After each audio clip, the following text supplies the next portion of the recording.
decentralization aspect of it. It's heavily centralized. Do you feel that decentralization could be some kind of an answer if they are to serve the remotest parts of their personnel dotted in the 116 districts of the country? I'm aware that every organization is leading to lean management, lean personnel, but do you think that decentralizing the services of the Zambia Police Commission could help solve some of these personnel problems? Thank you, Chair. Honorable Anakoka. Thank you, Chair. Interacting with the Apex body as far as human resource management is concerned, one is tempted to ask for your opinion on the entire arrangement of officers in the Zambia Police Service who are above discipline, having their performance or being handled by the commission, which is outside the people that actually work with them in terms of day-to-day interaction. We have had some thoughts in the alternative to the effect that the entire arrangement of the Zambia Police Service Commission and the functions that are bestowed on them is creating inefficiencies in the system. Others have thought that it would have been better if they were just an apparent body, so that the entire motions, the management, HR issues is done within the organization like every other entity does. What are your thoughts on those arrangements? Honorable Kamtengo, could you place yourself on record? Thanks, Chairperson, and good morning. Good morning, Zambia Institute of Human Resource. Good morning and welcome to the committee. My name is Stephen Kampiongo, Member of Parliament for Shwangan constituency of Mchinga Province and a member of this committee. You're welcome. Right, Mr. Chilala, could you proceed to respond to the two questions? Honorable Chairperson, thank you so much. Members, the matter on decentralization, without any question, is a supported move. Decentralization is the way to go, so as to promote efficiency and also to attend to the actual problems both in geographical locations, presence. We want to lament with the Commission on the slow pace to decentralization. And in our view and in our interaction, it is not deliberate. Some of the major issues we have already highlighted include the staffing levels. If you look at the structure of the Commission, the approved structure and the one which is filled now, there are discrepancies there. Particularly in the Human Resource Department, the people who should champion this cause we're talking about, they are understaffed. The second one, in our interaction, it came clear that the people who are responsible for monitoring and evaluation are also understaffed. There are vacancies there. Now, when we look at these two functions, they are critical in decentralization, because when you win off some part of yourself, you need to have oversight to check whether they are doing the mandate accordingly, This falls under monitoring and evaluation. So this absence is a major drawback. So I think in our view, we need to attend to their structure, and then we will be able to take into operation these other matters. However, currently, our emphasis on digitization, it is also possible when there is a digitization to have presence everywhere, because someone doesn't need to travel from wherever they are. If, for instance, one of the processes in human resource, you want to apply for leave, instead of bringing a form from Shwangandu physically to Lusaka, if you can log in and the approvals are done, it will lessen. We also are aware though that the IT infrastructure may not be everywhere, but at least that space can help. The second question spoke about the issue of discipline and other processes being centralized. Well, our view there is that a proper study must be done to see whether the current system is not working. We will hasten to mention that at times we hasten to disturb certain things without checking. Our approach as the Human Resource Institute, we believe in what we call the 3 looks. The first look is the backward look, to be able to check where you are coming from. That helps you in determining whether the foundation is weak. For sure it needs to be brought down. If it is okay, you build on the foundation to avoid being on the foundation constantly. Then there is the look within. This is introspection. So the other one is retrospection. Then introspection, the look within, to check where the systems are supporting the functions properly. This is also with a view to weed off those parts which are not working. At times it may be people. At times in human resource you weed off people if there is the people who are a problem, to bring in new. And then there is prospection, the projected future. This also helps you then work out strategies on how you will achieve your desired future. So that's our approach. So we cannot, where we are seated here, make a statement whether we should remove the function. We need a proper study so that we make proper recommendation, Honorable Minister. Thank you so much. Bring me back to the budget. The Zambia Institute of Human Resource Management is the apex body that looks at the HR profession, the practices of the HR in human resource management. In this budget by the Zambia Police Service Commission, do you see sufficient provision for collaboration with the Institute in terms of policy making, in terms of best practices, in terms of capacity building? As you know, we have a collective aspiration for an efficient police service in order for us to maintain public order and also security. So in this collective aspiration, it is our desire that best practices in human resource are applied in the Zambia Police Service Commission. Do you see sufficient provision for engagement or collaboration with the Zambia Police Service Commission in this budget? Thank you so much, Chair and honorable members. If we get back to our recommendation, where we noted the weaknesses, we proposed training in ethics, professionalism, and all those related matters. That's what we were speaking to. We observed some deficiency there, and we were of the view that if there is an enhancement, it would be nice.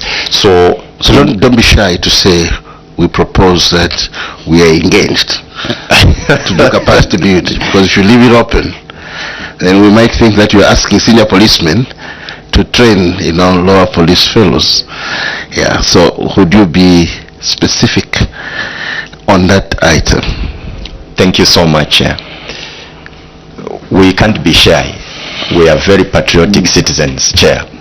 And our message is clear that actually, apart from the Police Service Commission, the human resource space is ours, which hinges on these matters we've included: performance management, culture transformation, which is an urgent need for the entire country. In this space, we must be engaged without any shy, Chair. Thank you so much. Great. Honorable Kampyungo. Thanks, Chair, and sorry for coming slightly late due to unforeseen reasons. Maybe, Chair, for me, it's just to find out. Of course, I've seen the recommendations that they've made regarding areas of concern. Maybe I would just want to take advantage to find out from you, as a Human Resources Management Institute, the way this Police Service Commission is placed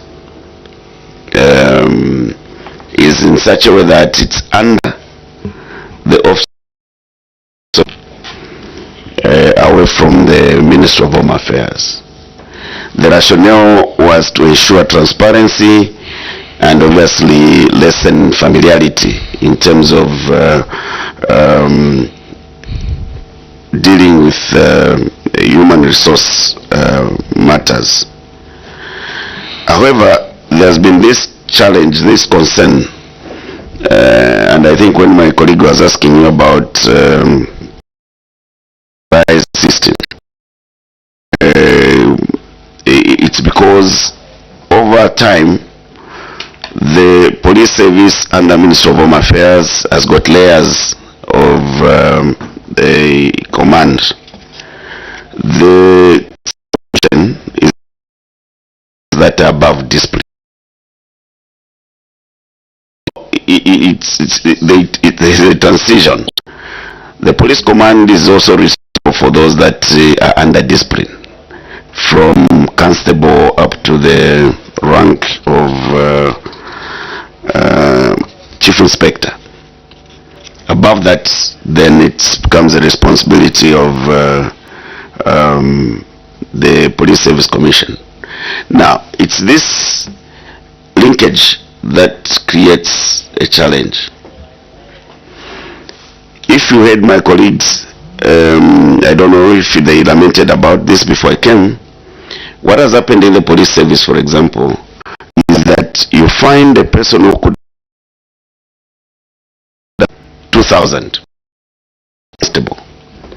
posted in Kaputa, where he serves for 15 years at the same rank of constable, and the other one who joins in probably later on 15 years later will become recognized sergeant, before you know it, inspector, because he's posted in Osaka or maybe any town in the Copper Belt. Now you can imagine the moral levels of this officer serving in Kaputa, dedicated, disciplined, no indiscipline matters on the record, who is lagging behind for 20 years. And then one who is now chief inspector, who has skyrocketed to the rank, will be crossing from the under discipline to above discipline. Now they become the subject of the Police Service Commission. So you said these matters are of your interest, of your concern. What recommendations would you be making? Because sometimes the performance of these police officers, people just see doing all sorts of things. It's so many things at play. Frustration and, how do you want these linkages? Because when you hear the Minister of Home Affairs, of course not me when I was there, he will tell you that we don't need this Police Service Commission, because you know the way we deal with in disciplinary matters, they protract, they take long to be disposed of, and it's easier to deal with disciplinary matters within the command. But that cannot be held in isolation, because you also fear unfairness, and that you know, because of the proximity, depending on who is dealing with the matters in command, there could be favoritism. So I wanted you to just, given that background, how effective would you want to see these linkages? Because you can't deal with certain matters at a certain level and say command, because personally that's what I find to be a very big challenge. Then after a certain layer of command, you say now this is on to be dealt by the commission. When the commission appeared us, they assured us that they've done a bit of decentralization through committees, which they are now putting in place. Of course, not that they're everywhere, but they've told us that they've started. Now with immigration, it's even complex, and these are dotted around the far-flung areas. When we say immigration, we just don't look at those that are at Chirundu. There are those who are in Kipushi. There are those who are in, you know, in far-flung areas. And normally when they are recruited, the desire is to send them into these far-flung areas to go and get what it feels to work in those difficult circumstances, conditions, before you start bringing them into the civilization. There, it's not even properly established in terms of ranking systems. If you interact with the Police Service Commission itself, they won't even tell you how the officers, you know, have to move from one rank to another. There's basically no functional system, and this is obviously historical. It's historical, but now it's with the transformation going on. We have automated their operations to the extent that when you are exiting the country, they will know you. They will know that you exited through Nakonde.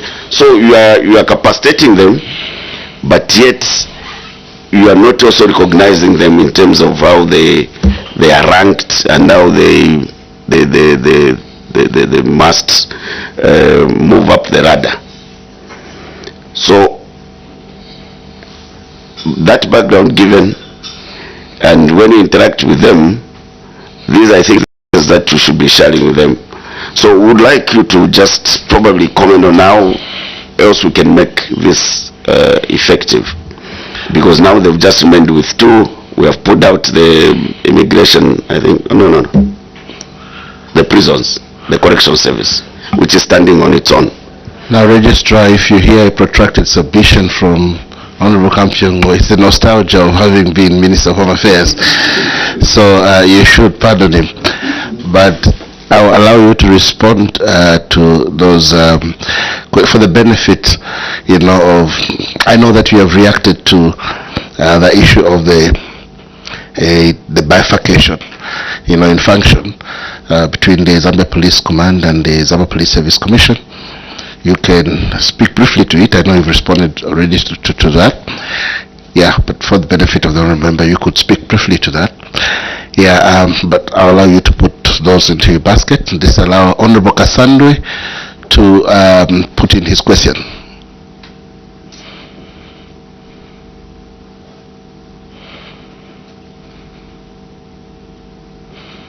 Good morning, Chair. Moringa.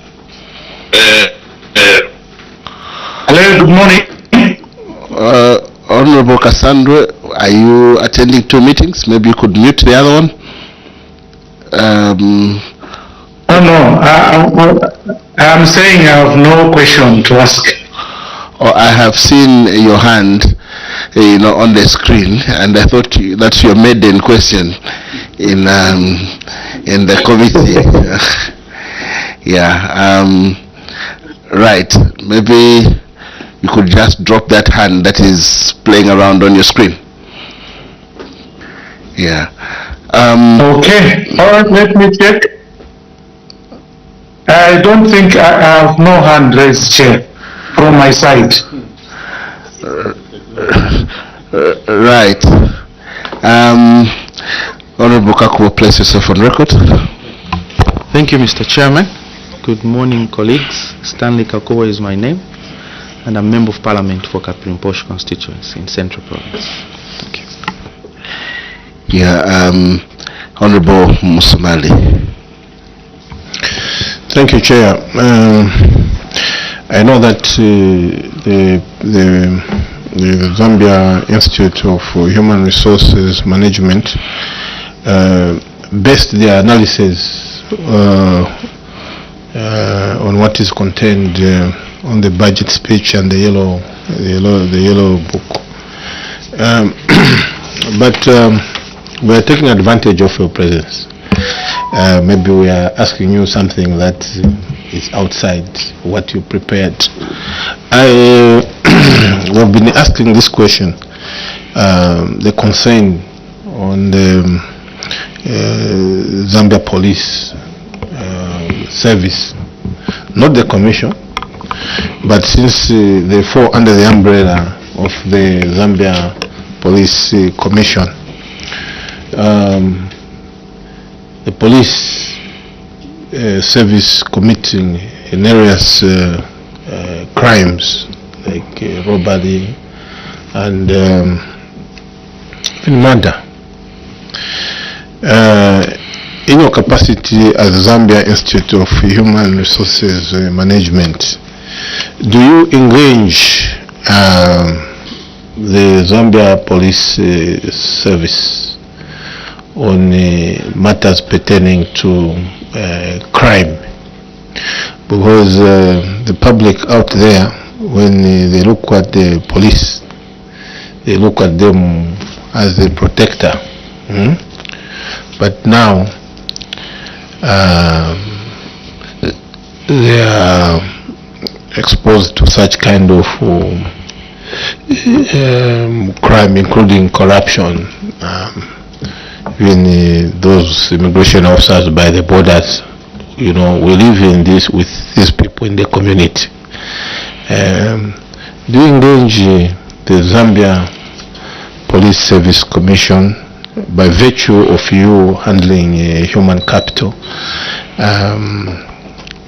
to interact on such matters like crime and other vices like corruption? I submit, Chair. So, Registrar, you are at liberty to respond to the questions relevant to the budget, and including those that colleagues have brought on board, taking advantage of your presence as an expert.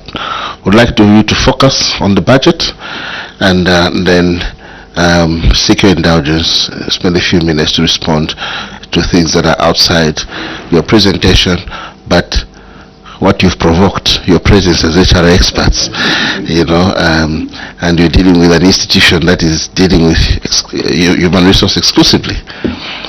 Yeah. Proceed, Registrar. Thank you so much, Chair. With the other extra responsibility, hope the immunity to take a week. Well, very soon you'll be on your own. Thank you so much for these very wise questions. We appreciate. I will start there for the question for Honorable Kampyongo. The background was elaborate, and we're grateful for that input. In terms of layers of discipline, I think we are agreeable to the way it is seated. Chair and honorable members, you may wish to note that that's a standard practice, even in corporate bodies, where I am, for instance, to give, I'm the Chief Executive Officer. If I committed an offense, it should not be my fellow directors or people below me to look at me. It will be the board or the committee of the board. That's standard practice. So we are agreeable that the certain level of command must not be heard from within because of inbuilt biases and all those other matters which may arise. So an independent body must, as a matter of good corporate governance. The issue raised is very pertinent in cases taking long, in people not being recognized from far places. But the actual issue we are dealing with is the issue of efficiency and effectiveness. Now, in our proposed approach, digitization, decentralization is a good answer to these matters. Because when we decentralized, it means we have presence in all those places where people are not being seen centrally now. So their cases will move fast. So we appeal again strongly that let's decentralize, let's digitize. We are not speaking from without. We pushed for the creation of human resource committees. If you remember in the past, someone would stay in the service 19 years without confirmation. But this is slowly changing because human resource committees are able to deliberate, confirm someone quickly without waiting on the Civil Service Commission. They have delegated certain functions. And this is the same call we are making. So please, let us work on decentralization and digitization. It will help a big lot. Now, the outside questions. This one does not necessarily require us being the Institute of Human Resource Management. This is a duty of a citizen. We ascribe to the statement that no one is above the law. So whether you are in police, you are in immigration, when you commit a crime, you are a criminal. You must be prosecuted. So this one is for all of us, especially public officers, to be responsible and accountable so that we don't engage in vices.